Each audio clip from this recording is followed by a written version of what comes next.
Hi everyone, and welcome to Earth and Ocean Month. My name is PJ and I am with ZooFit, where we eat clean, live green, and train positive. Now, if you've met me before, you know that I love to be there in person to interact with all of you and connect to each other and the earth in healthy and positive ways. However, let's use this opportunity that we do have, or the circumstance that we have, to make it an opportunity to not just connect to each other, but also connect to a wider community and even the world, and helping take care of ourselves so we can take care of the planet. Now, I'm going to tell you a little bit today about ZooFit and how we can take care of ourselves, but also have a best impact on the planet. And also, again, give you some healthy tips for ways that you can manage your day-to-day life, even if you're stuck at home or not able to do your normal routine. Still have a best impact on yourself, on your health, and have the best impact on the planet. Now, ZooFit is a fitness program. It's also a wellness and nutrition program, basically taking care of making the world a better place simply by taking care of yourself. And that instance, it comes from the idea that ZooFit was started with me as a zookeeper. I was taking care of animals at Woodland Park Zoo in Seattle when I had this epiphany. I basically say lightning has struck my brain. And I realized that I couldn't take care of the animals unless I started taking care of myself. And this launched a whole revolution in fitness and wellness for myself. And then I learned that this is a great program to share with others. That it's not just taking care of the animals that is affected by better health and better wellness, but I can take care of the planet, take care of my community, take care of my loved ones by taking care of myself first. And that is actually the definition of a hero, is having strength for two, so that I can be a hero to the world and to my animals and to my family by taking care of myself. The other aspect of ZooFit is making it fun. Again, I have a mentor that says if it's not fun, it's not worth doing. And again, that's pretty true. So making fitness fun and empowering, it helps us make it a positive experience, and helps us do it again and again in the future.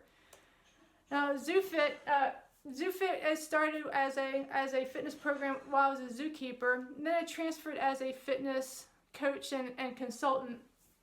And the most commonly asked question I got asked as a fitness consultant, switched over to, again, what's the best diet for me? What's the best exercise for me? What's the best healthy habit for me? And the answer that I would often give them is the one you can sustain for life. So that goes for any question you have.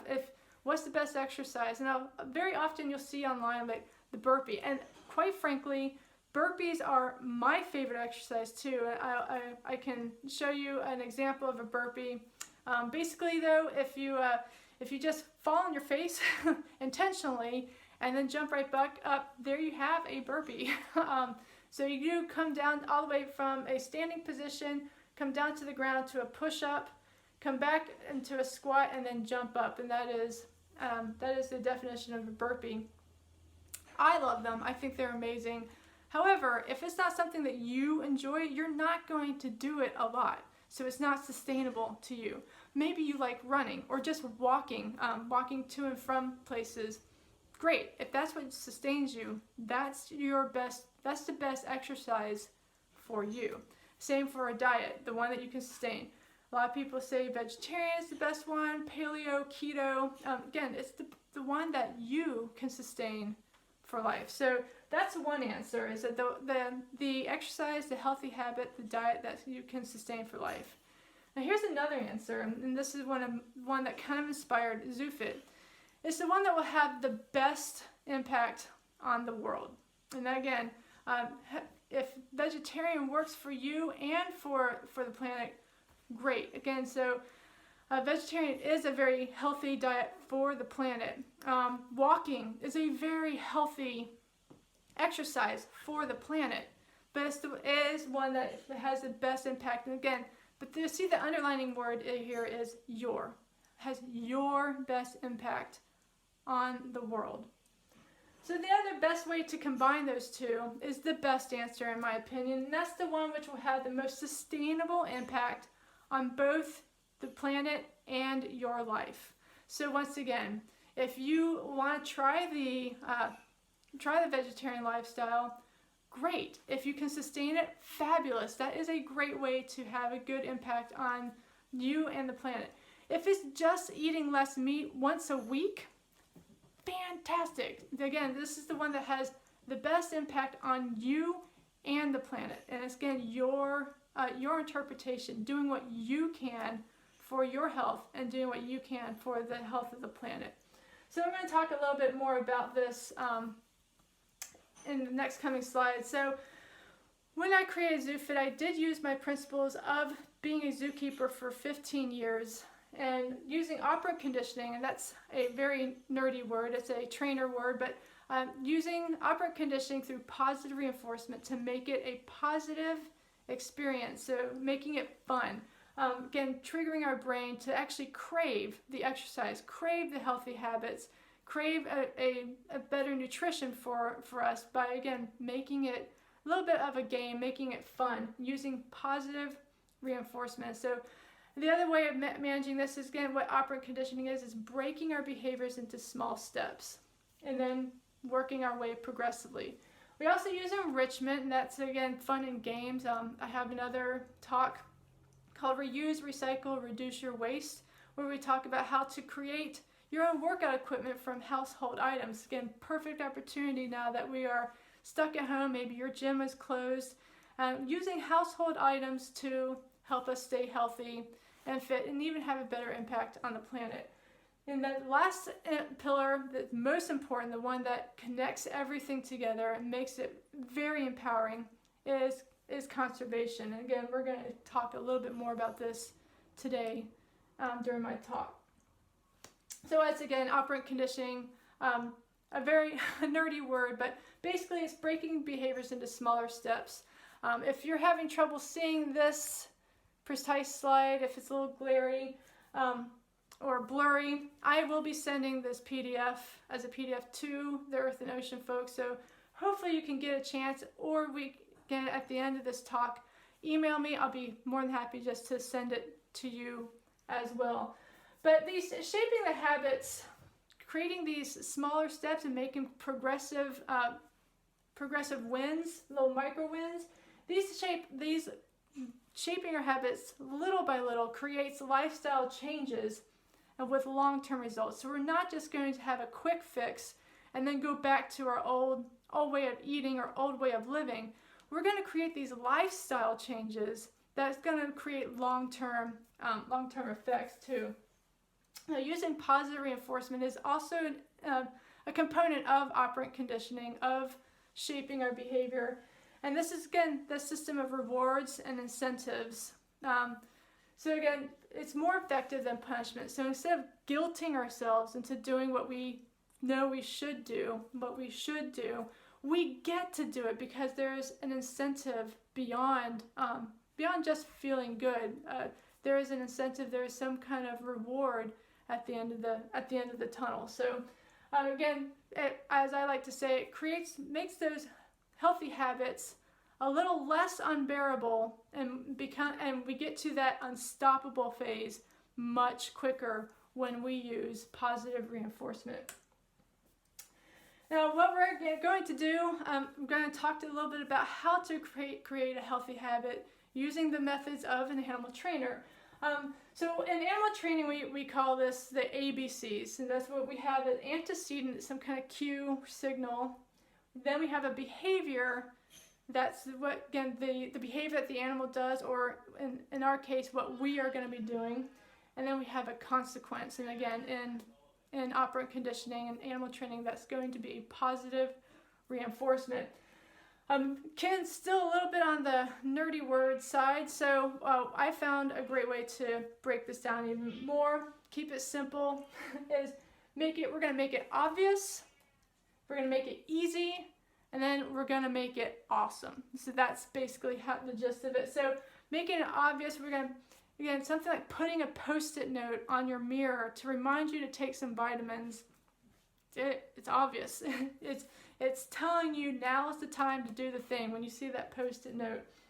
Setting an alarm, putting your gym shoes or your running shoes in the front door, so you almost trip over them, to remind you that, hey, you wanted to go for a walk today.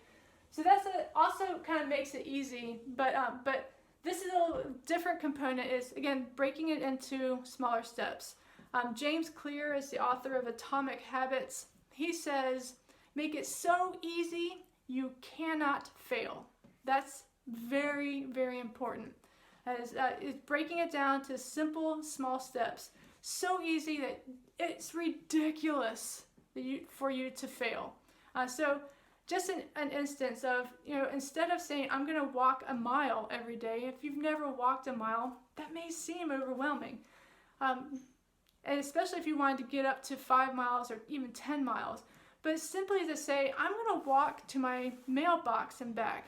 So easy. If you're thinking to yourself, that's ridiculous, that's way too easy, do it. Make it a habit to put on those shoes, walk just to your mailbox and back. And then if you feel like walking further, fantastic. You can gradually grow from there. But make it so easy that you cannot fail. And then finally, we want to make it so awesome we don't want to fail. So again, walking to the mailbox and back is my minimum. So easy, I cannot fail. But guess what? You're going to reinforce that habit, making it awesome, giving yourself a pat on the back, looking yourself in the mirror and telling you how awesome you are, is a great way to keep motivated, and even outside reinforcement. So let's say again, downloading a song so that it motivates you to go on that walk. Listening to that song is a great motivator. So we can talk about, again, a very basic habit, again, breaking this down. I said about walking to the mailbox, but we're going to be talking a little bit more about hygiene in just a second. But again, another habit that we don't think about creating, again, maybe flossing our teeth. We may brush our teeth every day, but we forget or we don't floss, and this is a very healthy habit. So again, we're going to make it obvious. Putting my floss next to my toothbrush again, so it's right there. It's right there, dead center. Putting your floss next to your toothbrush so that when you put your toothbrush up, you have your floss and it triggers you to remember, oh right, I said I was going to floss. When I finish, and it makes it very easy. When I finish brushing my teeth, I floss them. And then make it awesome. Woohoo, I'm awesome. Or giving yourself a gold star. Hi, so again, we are here now with hygiene habits. And again, we're in a world right now where hygiene is the most vital thing that we can do for our health and our well-being during this time right now. So of course, again, bottom point is washing your hands before eating and after using the bathroom. Washing your hands after almost any activity. If you go outside, take a walk, come home, wash your hands. Again, go outside, go to the mailbox. There's been other people that have touched the mailbox. Yeah, again, your postal worker, hopefully they're wearing gloves. But again, if you're going outside the home, even to your car, again, washing your hands, using Purell is very, very important for our health and our wellness. And just like, again, coughing into our elbow versus our hands. But even, again, other hygiene habits, so taking a shower and brushing our teeth can help tremendously. In fact, tooth health is closely related to heart health. So if you improve your dental hygiene, you have a likelihood of improving your cardiovascular health as well. So there's just something to keep in mind. But taking a slightly cooler shower in the morning, especially in the morning, helps wake you up more than just simply just taking a regular hot shower even. And it does feel especially good after a workout. Now again, you don't have to do that after a workout, but if you're taking a shower in the morning, ideally you want it to be cooler. It also has benefits to your skin, your hair as well. So a nice cooler shower, you can take one in the afternoon too, but a cooler shower, especially in the morning, is a wonderful way to refreshen yourself, wake you up, and also, as you'll see in a minute, have a positive impact on the planet. And of course, brushing your teeth dental hygiene equals cardiovascular, actually healthier cardiovascular health as well. So what we have here, again, we have these healthy habits we know we should do, but again, when we break it down to those simpler steps like flossing and rewarding, it becomes a little bit easier. But there's another way we can make it a little bit easier too, and that is bridging that gap between effort and success by connecting it to conservation. Again, one of the things that makes ZooFit so empowering and so significant is making it connecting it to conservation. So sorry you can't quite see the picture again here, but we can green our hygiene, and again, developing these healthy habits for ourselves by having a better impact on the planet. For instance, most Americans take between an 8 to 10 minute shower. Some even take even longer than that. So that's the average time for an American taking a hot shower, which uses a lot of water and a lot of energy to heat that water. So if you're taking a slightly cooler shower, which has a lot of healthy benefits, we're not using as much energy.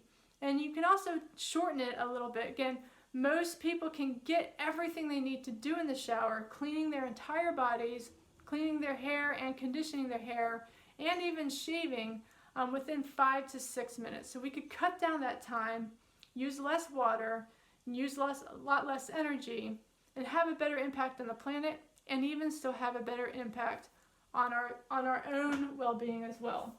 Cutting down on plastic waste. This is a lot easier than it used to be, especially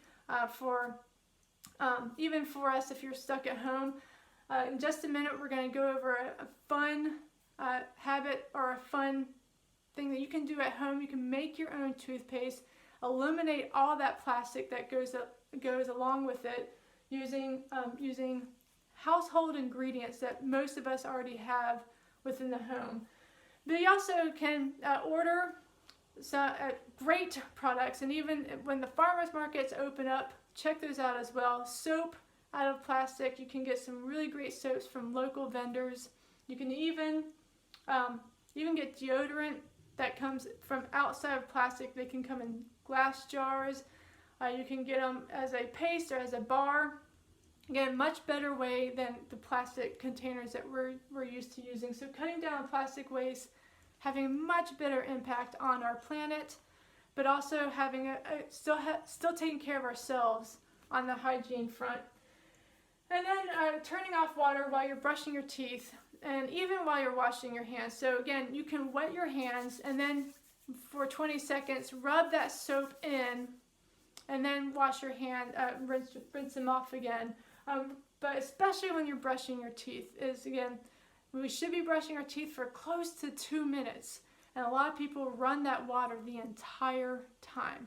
So if you just simply, again, wet your toothbrush, put some toothpaste on it, start brushing, turn off the water. While you're brushing your teeth, you're going to use a lot less water, and again, have a much better impact on the planet. So greening our hygiene, connecting to the earth, even very healthy way, and keeping it very positive.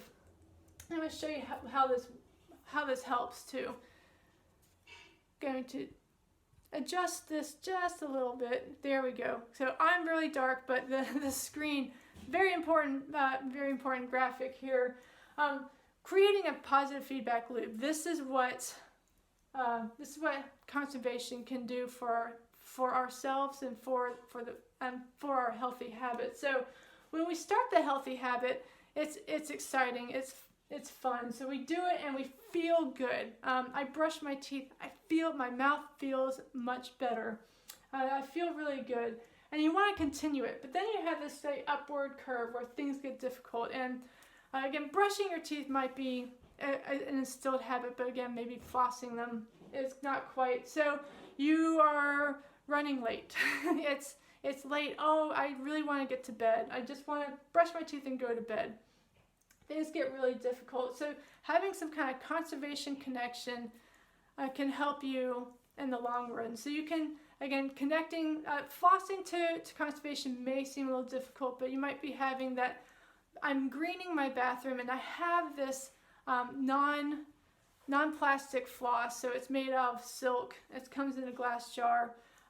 Again, I've got this for a purpose. I'm going to use that as a connection for I bought it to use it so I can conserve and so I can have a better impact on the planet by flossing, and then you are more inspired to use it.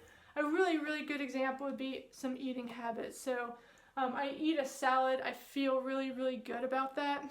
And then you feel really good about eating the salad or eating your healthy foods, but then things get difficult, such as I don't have any more healthy foods. I need to go to the grocery store. I don't want to go to the grocery store. I have these ingredients to make cookies, so things get really difficult. You can make that connection to conservation by saying, I can walk to the grocery store, or just simply saying that the ingredients that are in the cookies that have sugar in them has a negative impact on the planet. Again, connecting however you can to conservation can make it going over that hump. And as we said, the first couple stages of habit building is it's unbearable and it's uncomfortable.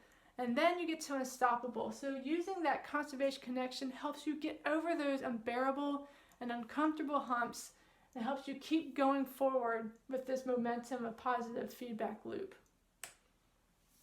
So now we've come to what we're going to be doing today. Again, making our own toothpaste, making our own hygiene products at home with ingredients that you probably have around your house. So you may or may not have the peppermint or spearmint extract. That is kind of optional. If you don't have that, you can use whatever extract you have available. You can even use vanilla, cinnamon, if you'd like to. But again, most people have some kind of coconut oil, and almost everyone I know has baking soda. So that's all you basically need to make your own toothpaste. I'm going to show this screen to you. Once again, if you can't read it, I will be able to send this to a PDF to you, or if you'd like to just have me send it out to you, I can totally do that. You can email me or connect with me, and I'll post this up on my website. But basically, for what I use as a ratio is 2 tablespoons of coconut oil, or 1.5 basically. Maybe I typically use a little bit less oil than baking soda, and you can also do this without oil at all and make it just a powder. But you're going to use 2 tablespoons of oil that's melted, 2 tablespoons of baking soda, and then 1 teaspoon of peppermint extract. And that's going to make a very small container. So that's why I said the ratio. So if you want to make a bigger batch, if you have more people that's going to be using it, you can use up to, you can double it, triple it, but it's going to be 2 tablespoons of oil to 2 tablespoons of baking soda to 1 teaspoon of peppermint or your extract flavoring. So we're going to make our own toothpaste. I'm here in my kitchen where I have most of my ingredients I'm going to need. Once again, I need some baking soda, some coconut oil, and then if you would like some peppermint extract or spearmint. You can also use whatever kind you have. If you like orange extract or even some cinnamon will work pretty well in it as well. So as I mentioned, the ratios are 2 tablespoons of oil to 2 tablespoons of baking soda to 1 teaspoon of the peppermint extract. So I'm going to be making a smaller batch. So again, I'm going to be making a half batch today. I do make this periodically. I have a batch at home already. So I'm just going to be using this as a demonstration. I have melted some coconut oil already, so it is nice and liquidy. I'm going to making a half batch, so I'm going to place 1 tablespoon of that coconut oil into my bowl, and then 1 tablespoon of the baking soda. quite a tablespoon, so we'll go a little extra. And then easy peasy. So if the ratio is 2 tablespoons to 2 tablespoons to 1 teaspoon, making a half batch, I'm going to do a half a teaspoon here of the peppermint extract. And then I have a very teeny tiny stir. I'm just going to stir that around until it becomes quite pasty. Now if it's really liquidy for you, go ahead and add a little bit more baking soda to that. If it's not pasty enough, if it's too powdery, then of course you can add a little bit more coconut oil. So I'm going to use just a little bit more baking soda to get that nice toothpastey texture. And then when you're ready to use, you can put a top on this, place it in your bathroom. So put a top on it, place it in your bathroom. When you're ready to use, you just simply take your toothbrush, dip it in, and start scrubbing. So, all right, everyone. Thank you so much for sticking with me for ZooFit and our healthy hygienes for a healthy planet. This is ways that you can get in touch with me. Again, I'm hopefully going to send this out to you, but if you have any questions, or if you would like me to send you the toothpaste, how to make your own toothpaste, or you have any questions, I'd love to interact. Again, I love more in-person ways of interacting, so I can connect to you and help you connect to the earth in healthy and positive ways. But my email is pjbevan@earthconservant.com. You can also get in touch with me on my blog, zoofit.net. I've also started doing daily videos, so if you'd like to catch up on some healthy habits, healthy you, healthy earth, you can do that on YouTube as under ZooFit. And I'm also on Twitter and Facebook, so please connect with me. I love me interacting. I love helping people take care of themselves, become the best versions of themselves so they can be better service to the community and to the planet. Again, have a wonderful Earth and Ocean Month. Take care of yourselves. Stay safe, stay healthy, eat clean, live green, train positive.